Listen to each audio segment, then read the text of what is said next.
No.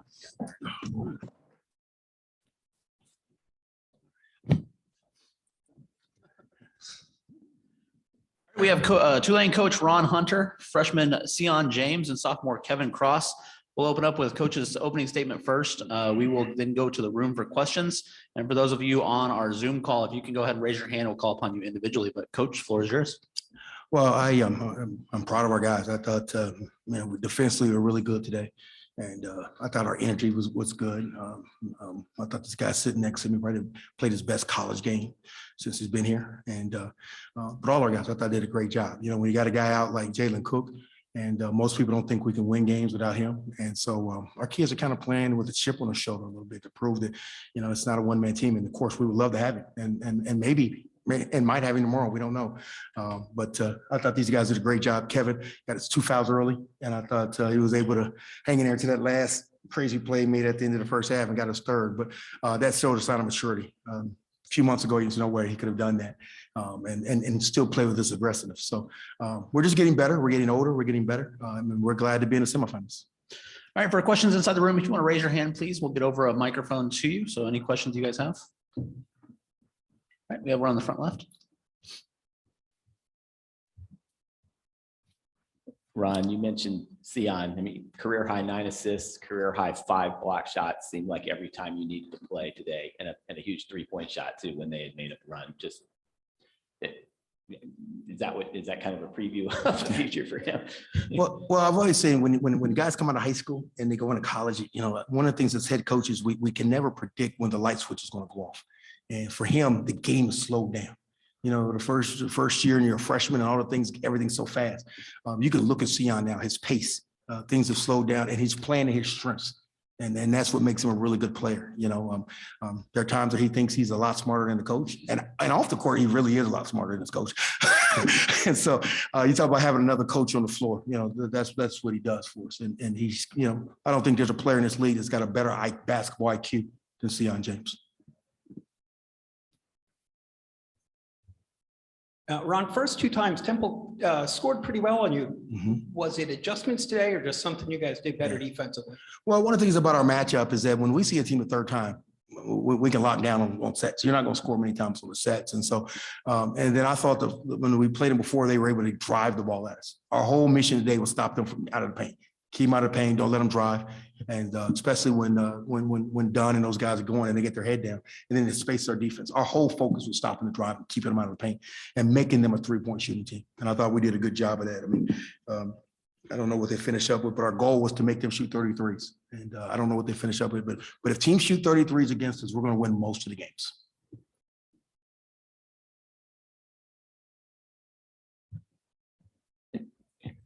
Team had nothing going offensively when after Kevin picked up his second foul, and you put him in a little earlier than maybe a lot of coaches were, and maybe you normally would.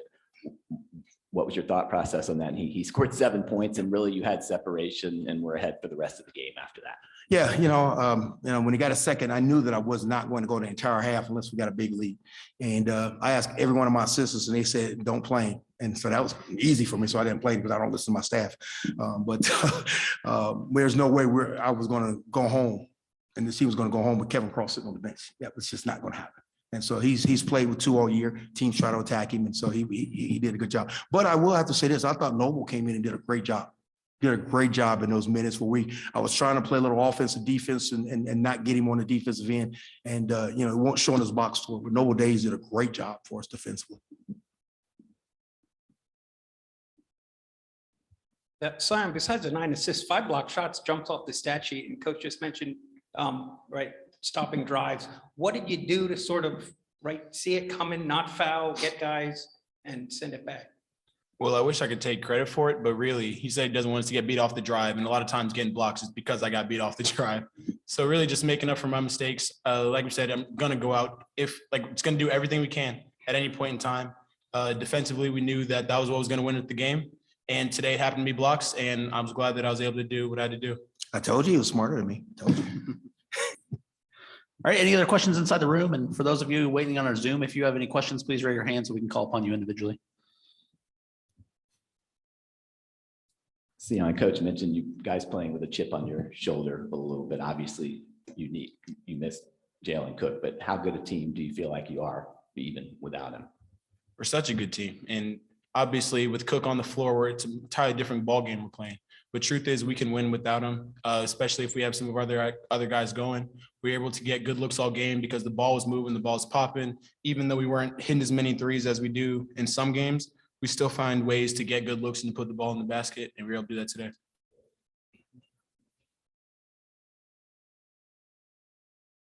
Now, Ron, with Hicks, right, it's one thing to tell your guys, don't leave him, stay on him.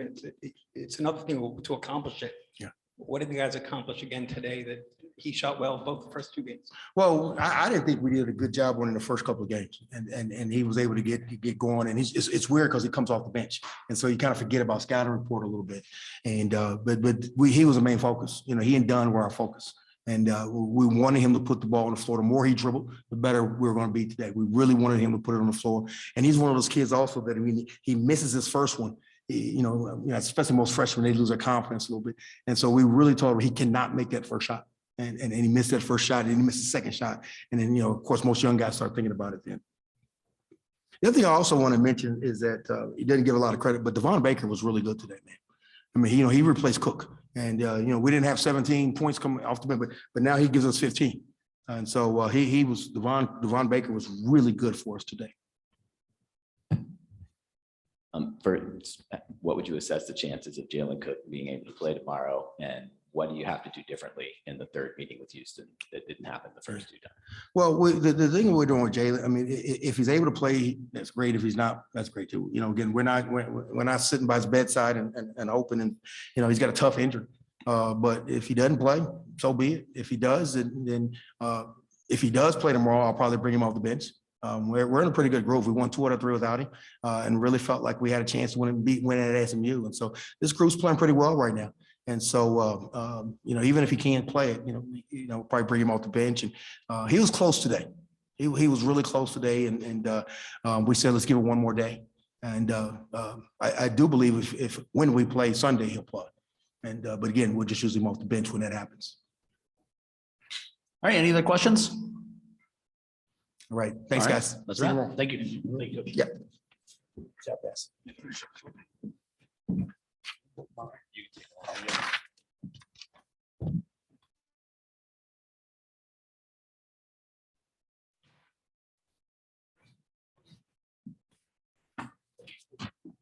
Yep.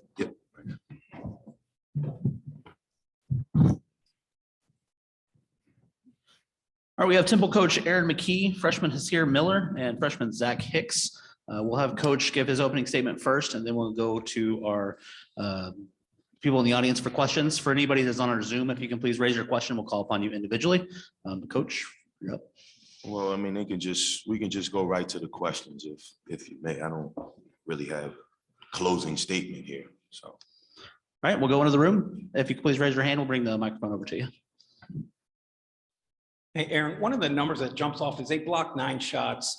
In terms of the offense, not getting it done at all. What's that indicative of?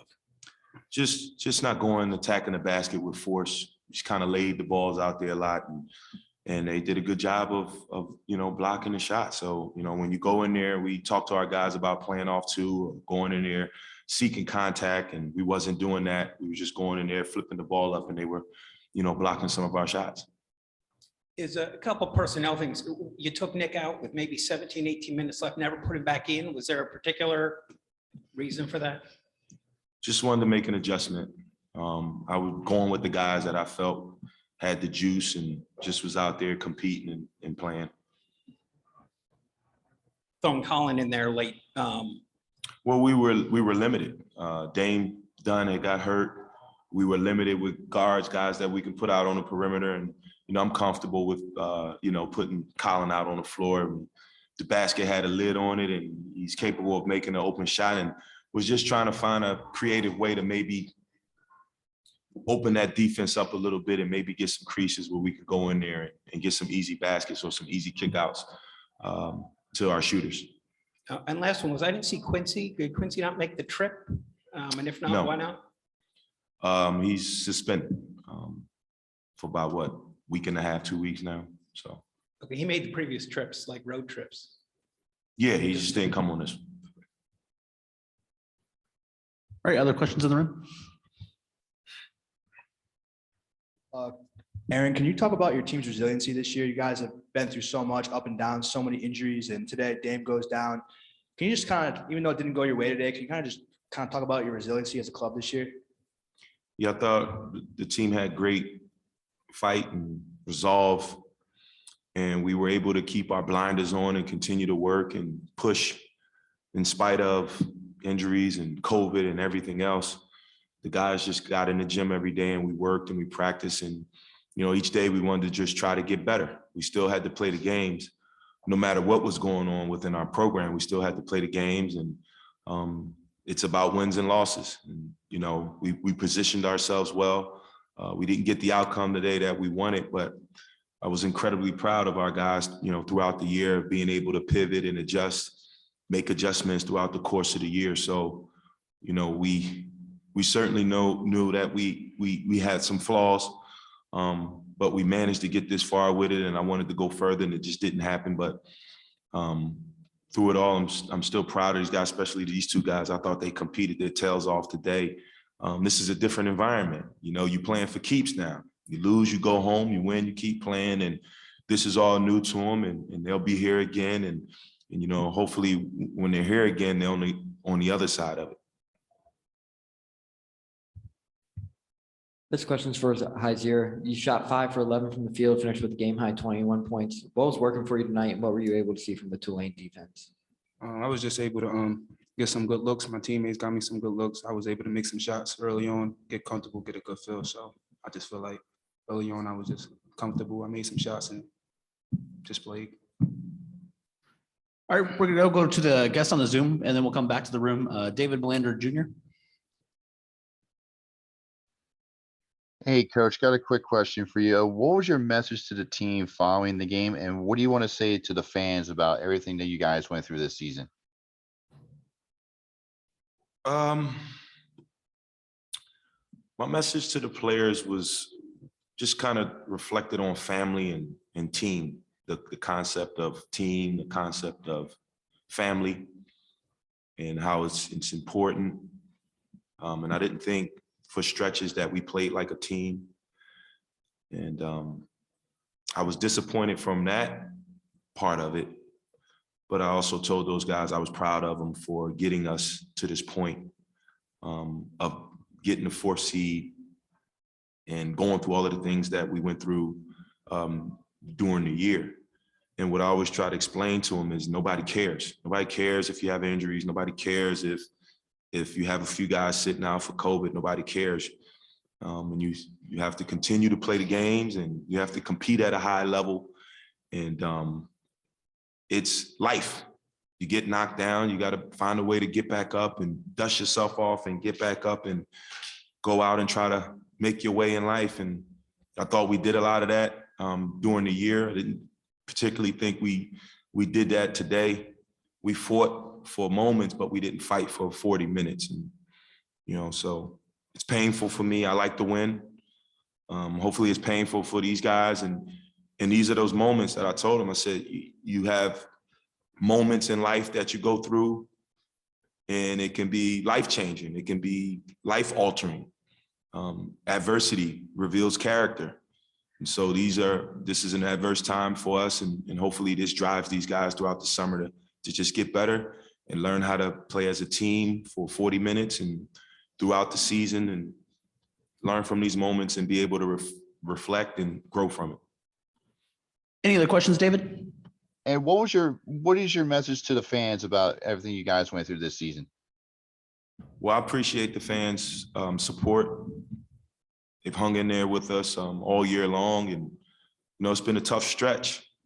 3 years. My first year we got here, we didn't get a chance to play. It was just COVID, and second year was riddled with COVID and played 16 games. And this year we missed a few games, but we were able to play, and they've been supportive.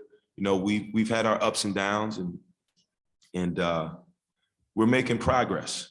And just be patient with us. We're continuing to make progress, and we're going to grow these guys, and they'll be the face of the program, and we want to continue to grow them. And surround them with the right pieces and get to where I think I can take this program. All right, All right, thank you. questions for the back row? Aaron, on Wednesday, you and Dame also talked about sticking to the game plan being the key to winning this game. What was the game plan coming into today, and how would you evaluate how you guys stuck to it? We didn't stick to it at all from the beginning of the game. Again, we had our moments in the game where we followed the game plan, but it was, for me, playing inside out. Inside out meaning attacking the paint, driving, trying to get layups, attacking the paint, driving, looking to kick it out for quality looks, quality shots, attacking the paint, getting to the free throw line. And we just didn't do it. We got ourselves in trouble. We talked about, we had 30 turnovers against these guys in 2 games. It's way too many versus a team that don't even pressure you. So we just got off to a slow start. And it's hard for us as a team who struggles on the offensive end to just kind of, you get behind and you got to play catch up. That's difficult for us. So we didn't follow the game plan to start the game, and we got ourselves in trouble. We dug a hole, and we fought and we got back in it, and we had some opportunities, but our defense failed us, at that point. And we were scrambling. I thought we did some good things. We were scrambling, but we dug a hole for ourselves that we couldn't get out of. And Aaron, you said this is your third year now, and you're going to be heading into your 4th year next year, and have such a tough season this year and just so battle tested. Do you think you guys are going to really set yourself up for a major comeback next year, getting back Caleb, and really just, it's going to be your 4th year, putting your stamp on this program? And kind of, we talked about last week, you really try to have the guys feel confidence. And do you think that they're buying in? And with the summer coming up and the next season, do you think you guys are really putting yourself in a good position to succeed next year? Yeah, I think we positioned ourselves in terms of pieces. We feel good about the guys we got, with college, and as I like to call it, free agency. You add some guys that you think that can help you, but it's more about maturity and growth. It's one thing that you can think that you have an opportunity to be good, but guess what? Everybody else is thinking the same thing that's in the conference and throughout the country. So, we got a long road ahead of us. We got to continue to work and get these guys better each day. They got to get stronger. They got to get conditioning, got to get better. They got to get better as basketball players. And we all have to do that collectively. They got to get better as basketball players. I got to continue to get better, as a coach. And if we put the work in throughout the summer, I think we got a chance to be a really good team. All right, one more question. Hey, Zach, were they just a little closer on you? Was it a little tougher to get looks as compared to the first 2 times you played these guys? Well, I would say, yeah, but that's like something that I have to work on, being able to make contested shots or just being more conditioned, like coach always tells me, and just running around more to get more open looks. When you're watching at the point, you're distributing the ball and nobody's hitting shots. Nobody. What's running through your head as you're running the team the whole game? And Keep getting them the ball. They're going to make shots. They're my brothers. I believe in them. Sometimes they don't go in, but the game plan, keep getting them the ball. They're going to make shots when it counts. So. yeah, by the same token, was it frustrating? You forced 17 turnovers, but you just couldn't convert them, right? It seemed like every fast break didn't finish. If you can't convert it, of course, it's going to be a little frustrating, but that don't mean I'm upset with my guys. When I make a mistake, they pick me up. So it's the same for them. If they don't have a great game or they don't perform well, I'm still going to be there for them, still pick them up. It's nothing different. All right, thank you guys. Thank you. Appreciate it.